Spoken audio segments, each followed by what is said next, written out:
വീടല്ലേ? വീട് പൊള്ളിയായല്ലോ. എന്തെല്ലാം ഉണ്ട്. ആ സ്പൂൺ കൈ പൊള്ളിയോ? വേണമെങ്കിൽ കുറച്ച് ഉപ്പ് പരട്ടിക്കോളൂ. പൊള്ളിയ. അയ്യോ കൈ പൊള്ളിയല്ലോ കുട്ടിക്ക്. പൊള്ളിയോ? കുറച്ച് ഉപ്പ് പരട്ടിക്കോളൂ. പൊള്ളിയാല്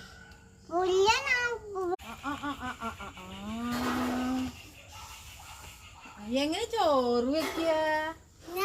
എങ്ങനെ ചോറ് വെക്കുക? അതെയോ? ജൂലി അടിച്ചു വരാൻ ഒന്ന് അടിച്ചു വരേ.